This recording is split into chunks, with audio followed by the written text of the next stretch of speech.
Governor साहब, अब आप किसी पार्टी के नुमाइंदे नहीं हैं, आप सूबाए सिंध के गवर्नर हैं और अगर आपको किसी का मशवरा सुनना है तो वजीर आजम का या तहरीक इंसाफ का नहीं। अगर आपको किसी का मशवरा सुनना है आईने पाकिस्तान के तहत तो वजीर आला सिंध और उनकी काबीना का है। हमारी अलबत्ता यकीनी तौर के ऊपर मुराद अली शाह से ये अपील भी होगी, ये दरख्वास्त भी होगी और ये एडवाइस भी होगी, हमारी नसीहत होगी उनको कि वो इस ओहदे से खुद हट जाए। मैं समझता हूँ कि सियासत तो ऑब्वियसली उनको नहीं आता, लेकिन वो गिन भी नहीं सकते। ओके, उनको मैथ भी नहीं आता है।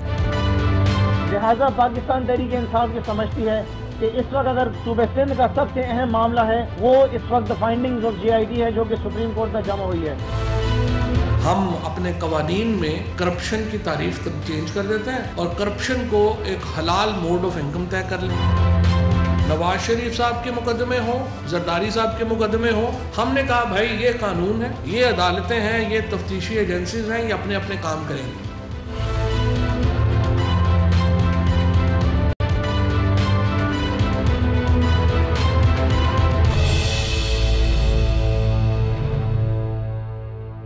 वेलकम नाजरीन, प्रोग्राम DNA के साथ हाजिर हैं। मैं हूं अंजुम रशीद और मेरे साथ हैं खुशनूद अली खान।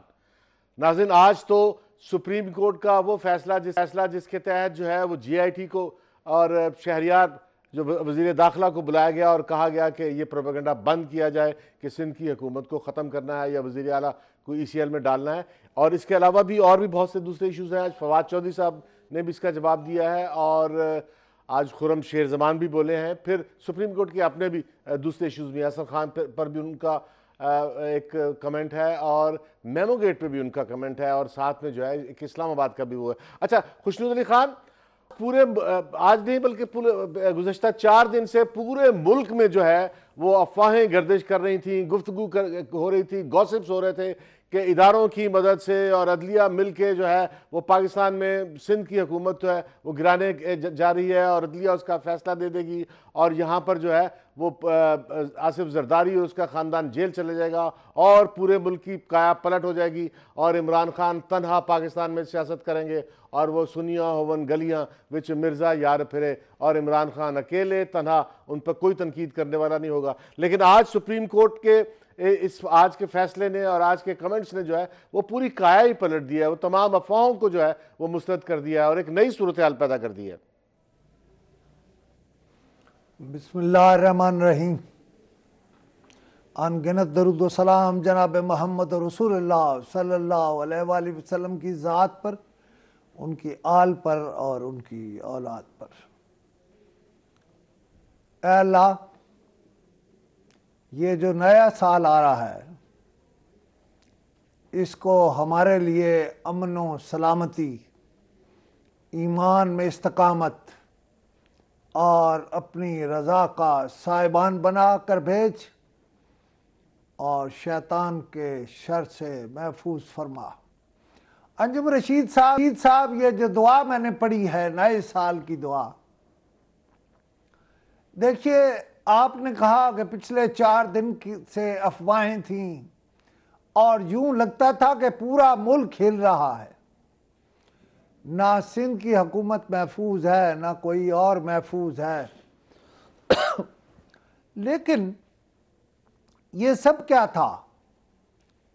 ये शैतान का शर था, ये पाकिस्तान को अदम इस्तेकाम का शिकार करने का रवैया था, ये पाकिस्तान को कई नेगेटिव लिस्टों में डालने की एक तर्ज थी, तर्ज सियासत।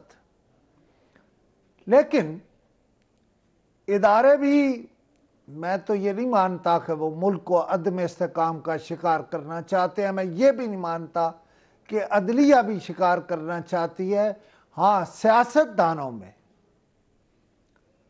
तसादुम है, फसाद है, मफादात की जंग है और पता नहीं क्या क्या है। मैं एक लफ्ज़ कहने लगा था लेकिन फिर उससे भी टल गया हूँ। मगर आज चीफ जस्टिस ने कहा कि जिस JIT रिपोर्ट की बुनियाद पर आप हुकूमत को गिराने की बात कर रहे हैं। अगर आपने गवर्नर राज लगाया तो उसे 1 मिनट में फारिग कर दिया जाएगा। जनाब अंजुम साहब, मैं आपसे एक सवाल पूछता हूं। पहली बात तो यह है कि हम तो इस शर से महफूज रहे और JIT की रिपोर्ट हमने ना दिखाई ना सुनाई, लेकिन कुछ लोगों ने दिखाई और कुछ लोगों ने सुनाई, जिसके नतीजे में मुल्क अदम इस्तेकाम का शिकार हुआ। मगर मेरा सवाल सबसे है, इदारों से भी है, FIA से भी है, अदालतों से भी है, कि ये रिपोर्ट जो JIT की रिपोर्ट थी, ये आउट किसने की? आज सारी बातों पर बातें की हैं, चीफ जस्टिस साहब ने इस पर भी बात की है कि ये कैसे लीक आउट हुई है। मगर सवाल यह है कि कोई एक काम तो ऐसा कर दिया जाए कि अगर इस रिपोर्ट को दिखाने से किसी को मैलाइन करना मकसूद था, या कुछ लोग मैलाइन हो गए, या पूरी एक हुकूमत मैलाइन हो गई, या पूरा एक सूबा मैलाइन हो गया, पूरे सूबे का वज़ीर आला मैलाइन हो गया, तो क्या सुप्रीम कोर्ट को यह तहकीकात नहीं करानी चाहिए कि ये किस किस के पास रही और वहां से कैसे कैसे आउट हो सकती है और इसका जिम्मेदार कौन है? देखिए, हुकूमत के लिए तो आसानी थी, जब उन्होंने सुप्रीम कोर्ट का मूड बदला हुआ देखा तो कहा कि ना हम ना हमारे वज़रा इस पर बात नहीं करेंगे। लेकिन फिर भी बात तो हुई। आपको पता है क्या क्या हुआ और क्या क्या प्रेस कॉन्फ्रेंस से हुई। खुशनूद खान, यहाँ बेसिक बात यह है, अगर यहाँ पर हम जो है वो नाजरीन को वो हुकूमत का खुर्रमशेर जमान साहब का मौक़िफ़ सुना दें कि वो क्या कह रहे थे और सुप्रीम कोर्ट के बाद जो है जो सूरत जो पैदा हुई है वो फ़र्क हुई है, क्योंकि 4 दिन तक पूरे मुल्क में ऐसा लग रहा था कि एक कोहराम मचा हुआ है और एक पूरी तैयारी है कि इदारे भी साथ हैं, अदलिया भी साथ है और हुकूमत सिंध गिर रही है और हुकूमत यही तासुर पैदा कर रही थी। लेकिन सुप्रीम कोर्ट ने इन अफवाहों को दूर किया। लेकिन अब मेरा आप सुनाएं हम खुर्रमशेर जमान को। हम ये इंतजार नहीं कर सकते कि ये 5 साल अपना पूरा करें। चीफ मिनिस्टर सिंध मुराद अली शाह फौरी तौर पर इस्तीफा दें। उसके साथ साथ इनको हम ये पैगाम भी देना चाह रहे हैं कि पाकिस्तान तहरीक इंसाफ सूबे सिंध के अंदर हुकूमत बनाने जा रही है। अच्छा, अब खुशनूद खान, ये आपने देखा है कि PTI की हुकूमत बहुत वाज़े थी कि सुप्रीम कोर्ट ने जो ही JIT की रिपोर्ट पर वो ये कह रहे हैं कि हमें इंतजार नहीं कर सकते। सवाल यह है कि वो कौन होते हैं इंतजार न करने वाले? बेसिकली तो सिंध की सूबाई असम्बली के मेंबरान ऐसा कर सकते हो, उसमें इनके मेंबरान भी हैं। मगर सवाल यह है कि वो ठीक कहा बिलावल ने कि आपका मैथ खराब है। बेसिक बात यह है कि ये बात नहीं है खुशबू, आपको पता है बुनियाद होती है। खुशबू, 1 मिनट, जिसकी कोई बुनियाद होती है। आप बुनियाद के बगैर ऐसा काम कर रहे हैं जिसका कोई सर पैर नहीं है। खुशनूद खान, आप इस्लामाबाद में हैं। 1 मिनट खुशनूद खान, आप इस्लामाबाद में हैं। आपको पता है कि पूरे मुल्क में अफवाहें थी कि सिंध में गवर्नर राज लग सकता है और ये भी कहा गया कि आइन में गवर्नर राज लगाने की गुंजाइश नहीं है। आइन में गवर्नर राज के लिए उसी सूबाई भाई आज तो वादे कर दिया ना चीफ जस्टिस साहब ने। नहीं ये आप आइन से एक कदम बाहर, आइन कानून से एक कदम बाहर नहीं जाएंगे। लेकिन कहा यह जा रहा था, अच्छा हो गया, वाजे हो गई बात। नहीं, लेकिन कहा यह जा रहा था कि चीफ जस्टिस साहब जो हैं उनके पास मुकदमा जाएगा तो चीफ जस्टिस साहब खुद इजाजत दे देंगे कि सिंध में जो है वो हुकूमत तोड़ दी जाए, क्योंकि बड़ी खास सूरत हाल है और JIT की रिपोर्ट आ गई है, इसलिए सिंध की हुकूमत तोड़ के वहां गवर्नर राज लगा दिया जाए। ये तो कहा जा रहा था। नहीं, आज मना कर दिया चीफ जस्टिस साहब ने। कहा भाई आप 4 दिन हो गए ना, 4 दिन हो गए कर रहे हैं वहां, आप क्यों वहां गवर्नर राज की बातें कर रहे हैं? आप खुशनूद खान, आप फवाद चौधरी को भी सुन लें कि वो क्या कह रहे थे, और अभी शेर जमान को आपने सुना कि वो तो कह रहे थे हुकूमत बदले, और आप अब इस सुप्रीम कोर्ट के फैसले आने के बाद कुछ हालात बदले हैं या कुछ फैसले नए हुए हैं, जरा सुनिए। आज मुझे सिंध में जाना था मुलाकातें भी हमने तय कर ली थी। लेकिन सुप्रीम कोर्ट से की आज की प्रोसीडिंग से ये तासुर पैदा हुआ कि गोया हम सिंध में कुछ तब्दीली के लिए एक्टिव हो रहे हैं, जिसके बाद आज प्राइम मिनिस्टर साहब से मेरी कोई 3 मुलाकातें हुई और उसके ऊपर एक तवील डिस्कशन हुई और हमने ये फैसला किया, प्राइम मिनिस्टर साहब ने ये फैसला किया कि ये तासुर नहीं जाना चाहिए कि हम कोई सिंध की हुकूमत की तब्दीली करना चाहते हैं या हम कोई सिंध में इंटरफेयर करना चाहते हैं। जो आज एक तासुर कुछ दिनों से ये पैदा किया जा रहा था कि हम गोया सिंध हुकूमत को का तख्ता उल्टने की कर रहे हैं। किसी वफाकी वजीर ने, किसी हम में से तो किसी ने नहीं कहा कि गवर्नर रूल लग रहा है। जी खुशनूद, अब ऐसे नजर आ रहा है कि गवर्नमेंट ने अपने आप को एक पलटा मारा है और एक नई सूरत हाल पैदा हुई है, या इन्हें ब्रीफ किया गया है या इन्हें मजबूर किया गया है, आप जिसे समझाया गया है। मैं उसे हिकमत कहता हूं, मैं उसे हिकमत कहता हूं। अच्छा किया उन्होंने, खुद अपनी हुकूमत भी बचा ली। देखें, जो बिलावल बात कर रहे हैं ना, उसमें 2 बातें हैं कि अगर जरदारी साहब इजाजत दें, इट मीन्स अगर जरदारी साहब इजाजत दें तो पहले तो पंजाब की बारी है, और पंजाब में अगर ये दोनों मिल जाएं तो बहुत आसानी से हुकूमत जो है वो चली जाती है। तो इस पे इदारों ने, इस पे चीफ जस्टिस सुप्रीम कोर्ट ने, इस पे सुप्रीम कोर्ट के जजेस ने सोचा होगा कि ये ऐसी सूरत हाल कौन पैदा कर रहा है जो मुल्क में इस्तेकाम नहीं चाहता। ये तो खैर सबके इल्म में है कि मुल्क के खिलाफ क्या मंसूबे बन रहे हैं और क्या बातें हो रही हैं और क्या चीज़ें हो रही हैं। लिहाजा इन्होंने अगर हिकमत के तहत ऐसा कहा है तो ठीक है। उन्होंने तो हिकमत यह भी इख्तियार किया है कि हम ECL पर नज़रसानी के लिए तैयार हैं, और कुछ देर तो खबरें ये भी चलती रहीं कि बिलावल और मुराद अली शाह जो है उसका नाम शायद हिकमत इख्तियार करने से पहले ही निकाल दिया जाएगा। मतलब खबर यहाँ तो ये थी। मगर मैं कहता हूँ कि आप अपनी सबसे बड़े सूबे में हुकूमत को क्यों अदम इस्तेकाम का शिकार कर रहे हैं। अगर सिर्फ अदम एतमाद कामयाब होना या ना होना दूर की बात है। इस एक बात मैं ये पूछता हूँ कि आप फेडरल गवर्नमेंट कैसे रखेंगे अगर आप पंजाब में उन्हें मिला देंगे और वहाँ वो अपनी हुकूमत आपकी तब्दील कर देंगे। लिहाजा अगर इन्होंने हिकमत इख्तियार कर ली है तो बहुत अच्छा है। खुशनूदी खान, इस्लाम भी यही कहता है। मेरा सवाल है खुशनूदी खान, एक सवाल यह है कि आज जो आप इसे सुप्रीम कोर्ट की हिकमत भी कह रहे हैं, इसे इदारों की हिकमत भी कह रहे हैं, इसे PTI की हिकमत भी कह रहे हैं, और पता नहीं और भी इसके अंदर क्या होगा, लेकिन आज सुप्रीम कोर्ट ने बड़ी अजीब बात कही है। उन्होंने कहा है कि हमने जमहूरियत को उस वक्त डिरेल नहीं होने दिया जब जमहूरियत को थ्रेट्स थे। तो इसका मतलब यह है कि माजी में अभी कुछ महीने पहले पाकिस्तान में जमहूरियत लपेटी जा रही थी और सुप्रीम कोर्ट को उसका पता था और सुप्रीम कोर्ट ने उस पर शायद रेजिस्ट किया है। ये किस वाक़े की निशानदेही कर रहे हैं सुप्रीम कोर्ट के चीफ जस्टिस? आप ये समझते हैं कि चीफ जस्टिस सुप्रीम कोर्ट जो है वो बहुत बाखबर आदमी भी होते हैं? ऐसे नहीं होता। उन्हें बाज़ चीज़ों पे ऑफ द रिकॉर्ड, मैं ऑन रिकॉर्ड नहीं बात कर रहा, चीज़ों पर ब्रीफ किया जाता है, वो समझते हैं क्या हो रहा है। मसलन अभी जो बात कह रहा था फवाद चौधरी का, हमने ECL में क्यों डाला इन 172 लोगों को, वो कह रहे थे इसहाक डार साहब इस मुल्क के फाइनेंस मिनिस्टर थे, प्राइम मिनिस्टर का जहाज़ उन्हें छोड़ के आया लंदन में।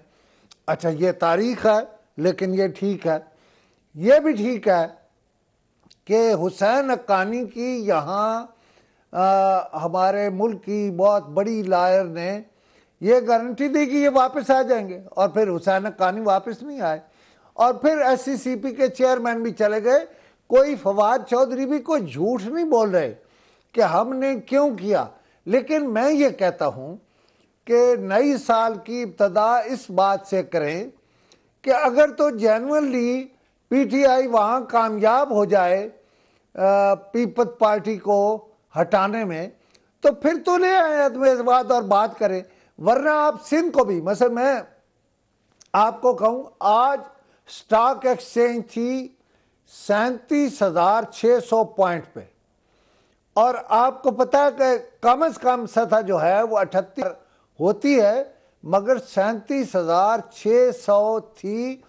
इसका मतलब यह है कि अब और तो नहीं गिर सकती, और अगर और मतलब ऑलरेडी तकरीबन क्रैश हो गई है, और अगर ये और गिरी तो इस मुल्क का क्या होगा। लिहाजा मैं समझता हूं मुल्क को चलाने वाले इदारों ने इस पर भी सोचा होगा। कितनी दफा मसलन दुबई से पैसे आ रहे जी, 3 अरब डॉलर आ रहे, ओ भाई ये खबर मिलने के बाद स्टॉक मार्केट तो आसमान पे चली जानी चाहिए, डॉलर को गिर जाना चाहिए था, कुछ भी नहीं हुआ। उसकी वजह यहाँ का अदम इस्तेकाम है जिस पर तवज्जो करनी चाहिए। अच्छा खुशबू, यहाँ पर लेकिन एक ब्रेक ले लें, लेकिन जो आपने एक है कि सुप्रीम कोर्ट को ब्रीफ किया जाता है तो उससे कहीं ये तासुर ना पैदा हो कि सुप्रीम कोर्ट जो है वो इंडिपेंडेंट नहीं है, वो इदारों के साथ मिलकर खेलता है। नहीं, तासुर नहीं पैदा होता भाई। मुल्क की सिक्योरिटी सलामती के जो अमूर हैं वो अगर चीफ जस्टिस को ना मालूम हो या उन तक बात ना पहुंचे तो फिर कैसे हो सकता है। ऐसे नहीं होता। मुल्क का हर ओहदा जो है उसके कुछ डिमांड्स होती है। मुल्क की सिक्योरिटी के मामला चीफ जस्टिस को जरूर बताए जाते होंगे, मतलब मेरे को इल्म में नहीं है ना कोई शय है, लेकिन हाँ, ना मैं कहता हूं, लेकिन चीफ जस्टिस जो है अदलिया खुशबू खान इंडिपेंडेंट होती है, वो इदारों के साथ मिलकर नहीं खेल रही होती, ना वो पॉलिटिशियन यार आपने फिर उस बात को पकड़े। मैं कह रहा हूं कि मुल्क की सिक्योरिटी सलामती का मामला मसलन मुसाद को साजिश कर रही है, इराक को साजिश कर रही है, CIA को साजिश कर रही है, ओपन कोर्ट में बताना चाहिए ना, को बताई जाती होगी। अच्छा ऐसे तो नहीं गालूफ है चीफ जस्टिस, उन्हें कुछ पता नहीं होता, वो तो कई चीजें पहले बता दें भाई आप ऐसा है आपका काम। ठीक है नाज़रीन, एक छोटी सी ब्रेक है, ब्रेक के बाद हम हाजिर होंगे, हमारे साथ ही रहेगा और इसी चीज को एनालाइज करेंगे कि मुल्क में क्या होने वाला है और क्या अफवाहें हैं और क्या साजिशें हैं। हमारे साथ रहेगा। वेलकम बैक नाज़रीन, आपने देखा कि जब सुप्रीम कोर्ट ने बहुत वाज़े तौर पर यह कह दिया कि पाकिस्तान में आइन की खिलाफ वर्जी नहीं होने दी जाएगी, गवर्नर राज नहीं लग सकता और ना ही मुराद अली शाह और दूसरों को जो है ECL पर भेजा जा सकता है। इसके बाद जो है वो फवाद चौधरी ने जो है वो एक अपनी पोजीशन बदली और उन्होंने कराची का दौरा जो है वो मनसूख कर दिया खुशनू अली खान। अच्छा, अब खुशनू अली खान ये जो बिलावल भुट्टो जो बात कर रहे हैं कि हम हुकूमत भी गिरा सकते हैं, जेल भी में भी डाल सकते हैं, ये मेरा ख्याल बिलावल ज्यादती नहीं कर रहे कि इस हद तक बिलावल को जेल में भेजने की बात नहीं करनी चाहिए और बिलावल को हुकूमत गिराने की बात भी नहीं करनी चाहिए। बिलावल तो डेमोक्रेट अपने आप को क्लेम करते हैं ना, तो डेमोक्रेसी का तकाजा ये है कि उनकी मेजॉरिटी अगर ज्यादा सीटें उनके पास हैं तो उनको हुकूमत करने दी। मेरा बिलावल की वो बात सुन लें अवाम, ताकि हमारे नाज़रीन फैसला कर सकें कि खुशनूद अली खान गलत कह रहे हैं या ठीक कह रहे हैं। नाज़रीन सुनिए। अगर सदर ज़रदारी इजाज़त दे, हमें सदर ज़रदारी एक इशारा दे, हम इनको हुकूमत को 1 वीक में गिरा सकते हैं। उनका तो सिर्फ 6 सीट का मेजॉरिटी है वफाक में, उनका तो इससे भी छोटा मेजॉरिटी है पंजाब में। बस सदर ज़रदारी हमें इजाज़त दे, हम इनका हुकूमत भी गिरा सकते हैं, हम इनको जेल भी भेज सकते हैं। खुशनू अली खान, आप इसे बिलावल भुट्टो की इस बात को कि हम हुकूमत भी गिरा सकते हैं, जेल भी भेज सकते हैं, ये आप समझते नहीं कि बिलावल भुट्टो ने एक गैर रिवायती, उनके मिजाज के खिलाफ है, उनसे तवक्को नहीं की जा सकती? बिल्कुल नहीं। पंजाबी में एक है मिसल है कि न खेडेंगे न खेडन देंगे। सवाल यह है कि ये तरीका, यही तर्ज अमल जो मैं कह रहा था कि पाकिस्तान के इस्तेकाम का सोचे। मैंने स्टॉक मार्केट का हवाला क्यों दिया, स्टॉक मार्केट मुसलसल क्यों गिर रही है? इन्होंने सियासतदानों की जिम्मेदारी है, हुकूमत और अपोजिशन दोनों की जिम्मेदारी है, अक्सरियत और कम अक्सरियत वालों की सबकी जिम्मेदारी है, एक जैसी एक सीट वाले की जिम्मेदारी भी है, शेख रशीद की जिम्मेदारी भी है। मैं बात बुनियादी तौर पर और कर रहा हूं कि देखें, बिलावल जो बात कर रहा है ना, मैं उसे कोई झूठा नहीं समझता। मैं समझता हूं कि बिलावल सही बात कर रहा है। बिलावल, मैंने पहले कहा कि पंजाब में ये जब दोनों इकट्ठे हुए पंजाब की हुकूमत गई, और जब मरकज में इकट्ठे हुए ये हुकूमत किसी ज्यादा ये सौदा हो सकता है ना कि बलूचिस्तान को प्राइम मिनिस्टरशिप दे सकते हैं, एमक्यूएम को प्राइम मिनिस्टरशिप ज्यादा ये हो सकता है कि पख्तूनख्वा में किसी को दे सकते हैं, एमक्यूएम को भी दे कोई सकते हैं। तीसरा बन सकता है जी। एमक्यूएम को वज़ीर आज़म नहीं बनाया जा सकता? एमक्यूएम को बनाया जा सकता है, लेकिन एमक्यूएम को नहीं बनाएंगे। ये और तरह से सोचते, देखते और काम करते हैं। अभी एमक्यूएम वो जमात नहीं है, वो अगर जरा जान वाली और पाकिस्तान के साथ वफा करने वाली सही जमात बन जाए, हैं उसमें लोग, लेकिन मैं अभी नहीं मानता कि उसे दे देंगे। आपने एक और बैच छेड़ दिया। मैं बेसिक बात ये समझता कि उन्होंने सौदा करके कोई 2-4 सीटों वाला बंदा मिला लेना है और ले आना है। लेकिन एक बात सुन लो, मेरे तबसरे से बिल्कुल ये अंदाजा नहीं करना कि इमरान खान कहीं जा रहा और कोई और आ रहा है, कोई और हुकूमत में, ऐसा कुछ नहीं है। अब ये तय हो गया कि इन्होंने, यानी मरकजी हुकूमत ने सिंध में नहीं छेड़ना, और सिंध वाले जो हैं वो मरकज को अदम इस्तेकाम का शिकार नहीं करेंगे। मैं आपको फिर एक दफा कह रहा हूं, और जोर देकर कह रहा हूं, खान मैं आपसे एग्री नहीं करता। खुशबू खान, एनआरओ होगा, आपके सारे तजिए मलियामेट हो जाएंगे। असल मामला तो ये है, देखिए आज एनआरओ कौन करेगा? खुशबू खान, एनआरओ कौन करेगा? खुशबू खान, इमरान खान? मैं कितने अरसे से कह रहा हूं कि एनआरओ होगा। जब पहले नवाज शरीफ अंदर थे तब भी मैंने कहा था एनआरओ होगा। अच्छा, आपने फिर चला गया ना नवाज शरीफ।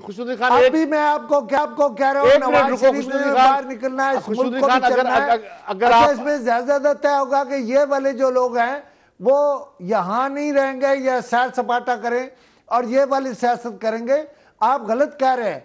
या तो मुल्क तोड़ना है और मुल्क को नहीं तोड़ना है। मुल्क को देखने वाले इदारे इसकी इजाजत नहीं देंगे। सवाल ही पैदा नहीं। लिहाजा मैं आपको कह रहा हूं अच्छा कि एनआरओ होना है और होना है। हाँ, आपने बात यही कर दिया है कि पार्टी और मुस्लिम लीग नून और पीटीआई तीनों पाकिस्तान के लिए लाजिम और मलजूम है। लेकिन नाज़रीन, यहाँ पर फवाद चौधरी साहब की एक बात सुन लें, उसके बाद आपको अंदाजा होगा कि खुशनूद खान साहब जो बात कर रहे हैं उसमें थोड़ी सी मुझे झोल नजर आ रहा है कि अभी पीटीआई तो लड़ाई पे तैयार है। अभी मैं सिंध नहीं गया तो मेरा फोन जो है उसके ऊपर कई सिंधी जो हमारे सिंध के एमपीएज हैं, पीपल्स पार्टी से ताल्लुक़ रखने वाले एमपीए, उनके फ़ोन और मैसेजेस आए हैं कि अगर आप मिले तो हमें भी मिले। कुछ 18th अमेंडमेंट के बाद सीएम के वोट पे, फाइनेंस बिल के वोट पे, आपको अगर आपने पार्टी पॉलिसी से के खिलाफ वर्जी करना है तो आपको 50% से ज़्यादा एमपीएज चाहिए। तो ये ख्वाब उनका कभी भी हकीकत में नहीं बदलेगा। अच्छा खुशबू खान, देखें जो पीटीआई पोजीशन ले रही है कि वो सिंध असेंबली में पीपल्स पार्टी की गवर्नमेंट तोड़ने पर तुली हुई है, और उसका जवाब जो है वो बिलावल भुट्टो दे रहे हैं कि हम नहीं तोड़ने देंगे। इसका मतलब यह है कि अभी लड़ाई खत्म नहीं हुई है, अभी कोशिशें जारी रहेंगी। आप एक ऐसे बात को जो बुनियाद ही जिसकी नहीं है उसे कजिया बना रहे हो। ये बुनियादी तौर पर यह तय हो रहा है, अब इन्होंने हुकूमतें करनी है, बुनियादी तौर पर यह तय हो रहा है, सब बता रहे हैं अपने अपने पत्ते कि भाई हम ये कर सकते हैं, वो कह रहा नहीं जवाब में हम ये कर सकते हैं। बुनियादी तौर पर चीज़ सेटल हो जाएगी, आपको मालूम है कि सेटल हो जाएगी।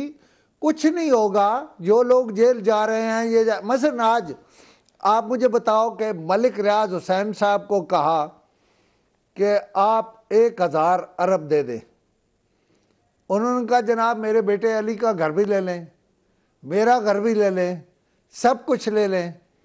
आप शुक्र करें इस बात का कि मैंने 66 मंजिला इमारत बनाई है। अच्छा वो बांगे तो हल कह रहे थे, लेकिन उनको कहा गया कि अच्छा 1000 नहीं देते तो 500 अरब ही दे दो। उन्होंने कहा मैं वो नहीं दे सकता। अंजुम रशीद साहब, हकीकतें कुछ और है, बातें कुछ और हो रही हैं। मैं पहले कहता हूँ कि जो नज़र आ रहा है वह है नहीं, जो नज़र नहीं आ रहा वो है। हर स्टोरी के पीछे असल स्टोरी और है, और ये जो हम बहस कर रहे होते हैं, हमारी जो इन्फॉर्मेशन है शायद उसमें कहीं झोल हो। देखिए पहली बात तो यह है कि इमरान खान जो है वो शायद स्ट्रोक्स खेल रहे हैं बाज बड़े इम्पॉर्टेंट। या आपको जो नज़र आ रहा है ना, इसके पीछे भी कुछ बातें हैं। ये जो फसाद है इसके पीछे भी कुछ बातें हैं। मैं आपको कह रहा हूं, मैं मार्च करता रहा। आज मुझे एक आप पीर समझ लें, चले सहाफत का पीर समझ लें, उसने कहा कि खुशनूद अली खान डिसइंफॉर्मेशन कबूल नहीं किया करो। हमने देखा कि कई डिसइंफॉर्मेशन जो है वो आप कभी उसकी बात करते हो, तो मैंने उन्हें जवाब में कहा कि आपको मालूम है कि बाज़ औक़ात डिसइंफॉर्मेशन में ही इंफॉर्मेशन होती है जिसने बाद में जाके इंफॉर्मेशन बनना होता है। तो इस्लामाबाद जो है ना, उसमें कई अंडर करंट्स चल रहे होते हैं। अच्छा, वो सारे डिस्कस नहीं किए जा सकते, डिस्कस होते हैं, लेकिन निजी महफिलों में, ज़ाती महफिलों में, दोस्तों में, लेकिन वो टीवी पर आकर डिस्कस नहीं होते। मैं आपको बता रहा हूँ, जाहिर एक सीधी सी बात आपको बताऊं, इदारों ने सबको बता दिया कि बिहेव करो। अच्छा, और बिहेव करेंगे तो मुल्क चलेगा, तरक्की होगी। आप ठीक कह रहे हैं, इदारों ने बता दिए, लेकिन कुछ ऐसे नजर आ रहा है कि कुछ पोजीशन पाकिस्तान में हो रही है। बिलावल भुट्टो ने कहा था कि वो खैबर पख्तूनख्वा में कुछ लोग हैं, उनके साथ राब्ते में हैं और राब्ता करेंगे, और बलूचिस्तान में मिसिंग पर्सन के साथ करेंगे। लेकिन अभी ऐसे नजर आ रहा है कि मुस्लिम लीग नून भी बिलावल भुट्टो की लाइन में आने वाली है या आ चुकी है। नाज़रीन, छोटी सी ब्रेक है, ब्रेक के बाद हम हाजिर होंगे और हम बताएंगे कि आइंदा पॉलिटिक्स में क्या यूनिटी बनने जा रही है और क्या मुश्किलात पेश आने जा रही हैं इमरान खान के लिए। हमारे साथ रहिएगा। वेलकम बैक नाज़रीन, आज आपने देखा होगा कि शहबाज शरीफ साहब ने बहुत वाज़े तौर पर खुशनूद अली खान पोजीशन ली है और उन्होंने कहा है कि सिंध में गवर्नर राज क्यों लगेगा, सिंध में गवर्नर राज नहीं लग सकता, सिंध में गवर्नर राज नहीं लगना चाहिए। इसका मतलब ये है खुशनूद अली खान कि जो बिलावल भुट्टो ने चैलेंज दिया था अपने बेनज़ीर भुट्टो की शहादत के जलसे से खिताब करते हुए कि वो जो है वो खैबर पख्तूनख्वा में नेशनलिस्टों से बात कर सकते हैं, वो मिसिंग पर्सन के रिश्तेदारों से बात कर सकते हैं बलूचिस्तान में, और वो जो है वो सिंध में तो वो खुद हैं, और पंजाब में अगर मुस्लिम लीग नून भी बिलावल के साथ खड़ी हो जाए तो फिर ये सारे के सारा सिस्टम कैसे सर्वाइव कर सकेगा बगैर जरदारी के और बिलावल की मर्जी के। आज अभी शहबाज शरीफ का बयान देखिए, आप कोई नई बात नहीं कर रहे हैं, याद आपको इतला लेट हुई है। बेसिक बात यह है कि मुस्लिम लीग और पीपल्स पार्टी अरसे से जॉइंट हैंड्स कर चुके हैं। आपने अगर आसिफ जरदारी और शहबाज शरीफ की असम्बली में इकट्ठे आमद वाली फुटेज देखी हो, फिर उसके बाद ये याद रखें कि शहबाज शरीफ तभी बन सकते थे लीडर ऑफ अपोजिशन जब पीपल्स पार्टी ने साथ दिया और उस पर कुछ बातें तय हुई होगी। हम तो बच्चों वाली बातें करते हैं, जैसे बस आज आप सारी बातें कर रहे हैं, नया साल शुरू हो रहा है। देखिए, जनरल आसिफ गफूर का यानी फौज का पैगाम क्या है? पुरअमन, मुस्तहकम और आगे बढ़ता हुआ पाकिस्तान। उनका प्लान यह है कि 2019 में पाकिस्तान में मौजें ही मौजें होंगी, खुशहाली होगी। आपके लेकिन जो सियासतदान कर रहे हैं उसके नतीजे में खुशहाली नहीं आ सकती। बल्कि आज सच्ची बात यह है कि मैं अपने बेटे बैरिस्टर अम्मार से गुफ्तगू कर रहा था तो उसने कहा कि बाज़ लोगों के लिए तो मुश्किल हो रही है कि वो अपना घर नहीं चला पा रहे। और उसने मुझसे पूछा कि पापा ये बताइए, जब किसी के बच्चे भूखे होंगे तो वो क्या करेगा?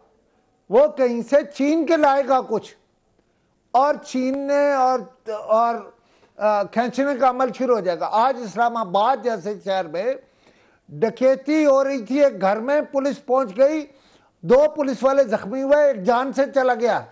और ये इस्लामाबाद की पुलिस बताती नहीं है, यहां अब डकैती आम हो गई है, यहां सारी सूरत हाल खराब है। इस्लामाबाद के अमन का कोई सोच नहीं रहा।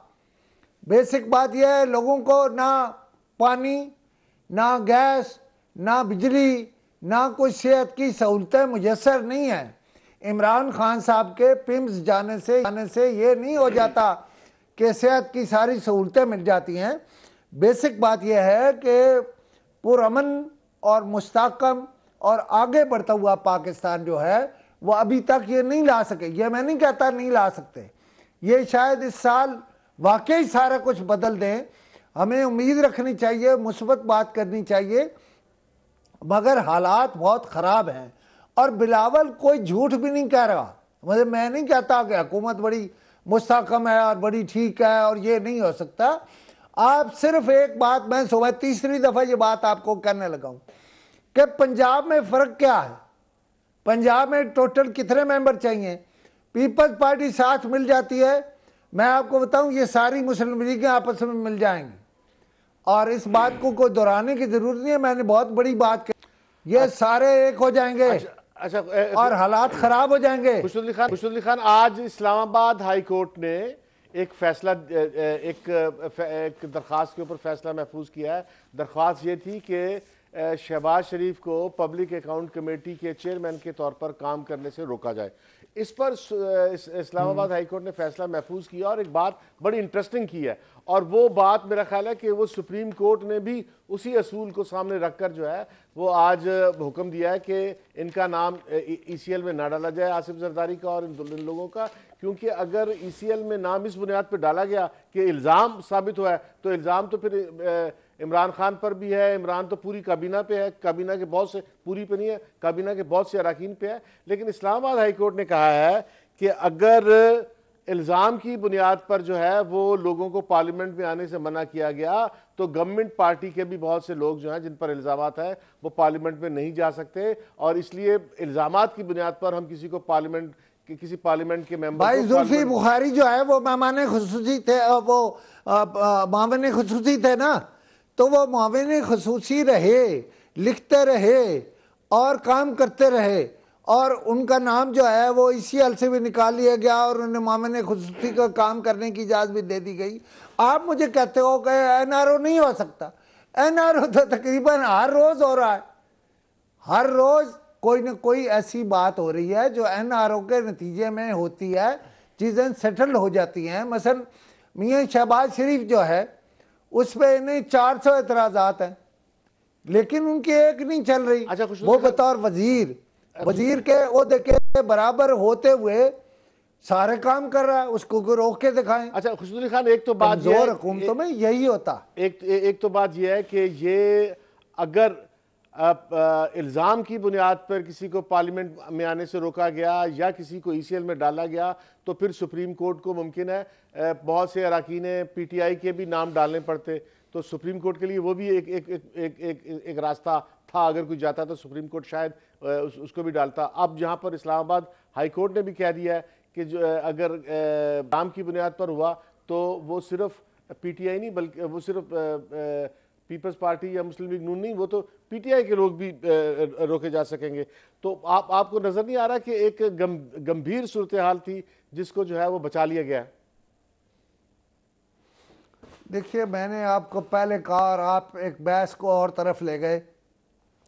इस्लामाबाद में वो अखबार नवीस जो थोड़ा चज का अखबार नवीस है, वो बहुत सारे मामला देखता, सुनता, फैसले होते, लोग रातों को। आपके ख्याल में आप ये समझते हैं कि अगर मामलात आज ठीक ना होते तो अगला साल शायद हम बहुत बुरी सूरत हाल में देखते? मुल्क ऐसे नहीं चलते जैसे चलाए जा रहे हैं।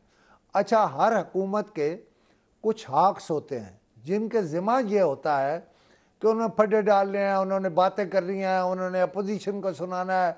अपोजिशन में भी कुछ ऐसे होते हैं। मतलब मैं वहाँ आपको कहूँ, इनके पास, हुकूमत वालों के पास तो एक राना सनाउल्लाह का तोड़ ही नहीं है। राना सनाउल्लाह ऐसी बात करता है और ऐसा लफ्ज़ इस्तेमाल करता कि इनके पास तो उसके साथ का एक भी नहीं है। मगर ना राना सनाउल्लाह ने हुकूमत तोड़ देनी है, ना हमारे वज़रा ने तोड़ देनी है। बेसिक बात यह है कि मुल्क को तो कुछ दीदा और नादीदा कुव्वतें देख रही होती हैं मामलात को, और जहाँ ज़रूरत पड़ती है वो कंधे से झिझोड़ के कहती हैं कि भाई नथिंग डूइंग। अच्छा, और ठीक हो जाता। हमारे यहाँ कौन से ऐसे हैं जिनके बारे में आप ये समझेंगे कि वो को नेल्सन मंडेला हैं और वो जो बात है उससे हटेंगे नहीं, मौका पर कायम रहेंगे। यहाँ तो भाई रात को पुलिस का एक सिपाही घर चला जाए तो उन्हें समझ लग जाती है आप पता नहीं कौन से खुशनूर खान, यहाँ पर हमें एक ब्रेक ले और ब्रेक के एक बात एक फिक्रा मैं आपको बताऊं, ये ऐसे ही चलता रहेगा। बिल्कुल ठीक चलेगी इमरान की हुकूमत भी, बिल्कुल ठीक चलेगी सिंध की हुकूमत भी, बिल्कुल ठीक चलेगी बलूचिस्तान की हुकूमत भी, और जब तब्दीली होने वाली होगी मैं आपको बता दूंगा कि ये तब्दीली होने वाली है। ऐसा कुछ नहीं है। मुझे मैंने कोई पिछले 2-4 प्रोग्रामों में इरादे और मंसूबे बता दिए तो मामलात और तरह से चल रहे हैं। हौसला रखें, कुछ नहीं होता।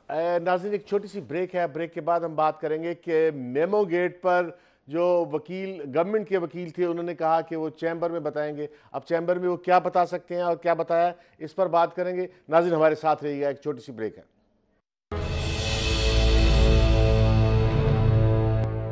वेलकम बैक नाज़रीन, आज सुप्रीम कोर्ट में मेमो गेट का केस था और मेमो गेट के केस में हुसैन हक्कानी साहब को सुप्रीम कोर्ट ने कहा था कि अमेरिका से यहाँ लाया जाए। खुशनूर खान, जो मेमो गेट है, इस पर गवर्नमेंट ने के वकील ने कहा कि वो चैम्बर में जाके बताना चाहते हैं।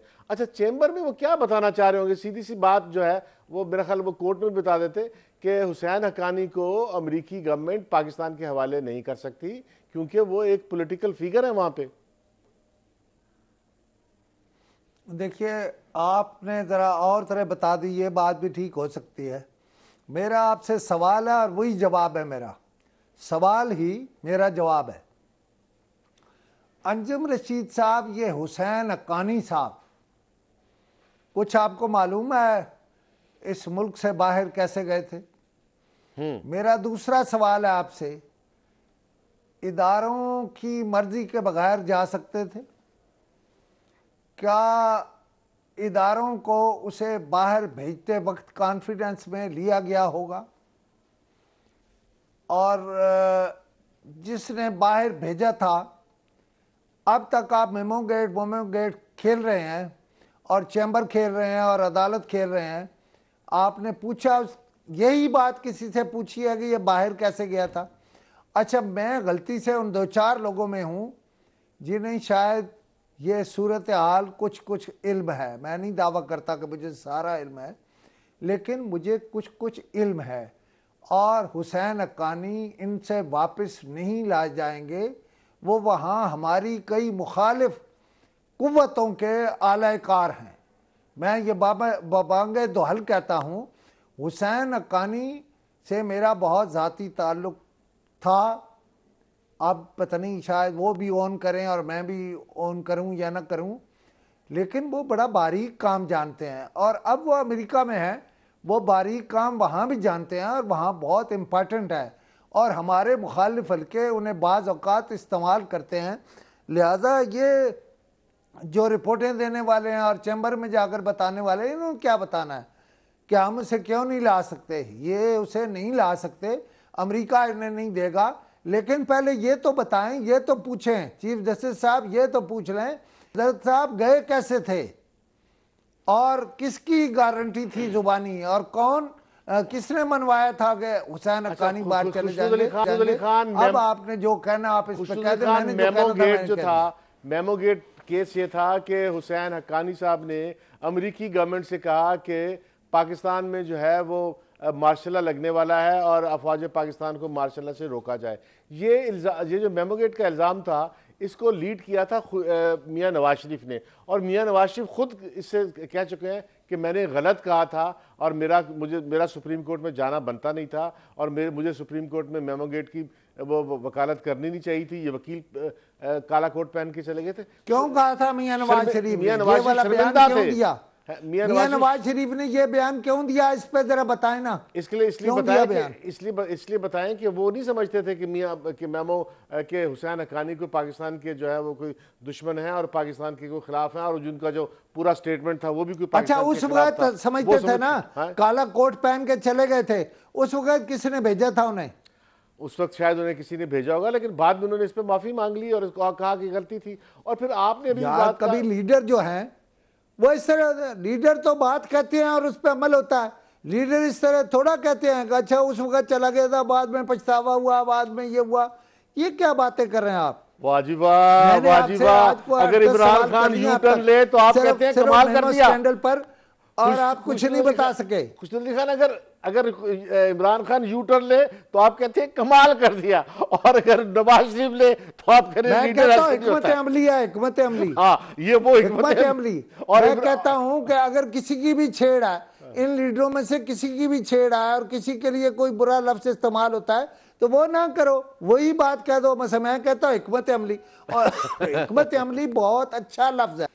इस्लाम में हिकमत अमली की बात की गई है। जो दूसरी आपने कहा कि हुसैन हक्कानी को पाकिस्तान दुश्मन ताकतें इस्तेमाल कर रही हैं, तो मेरी रिक्वेस्ट ये भी थी कि काश पाकिस्तान दोस्त ताकतें भी हुसैन हक्कानी को इस्तेमाल कर लेती। हुसैन हक्कानी पाकिस्तानी थे, पाकिस्तान में रहे, पाकिस्तान की खिदमत की, और वो आपके भी दोस्त थे, वो जमात इस्लामी में भी रहे, जमीयत में भी रहे।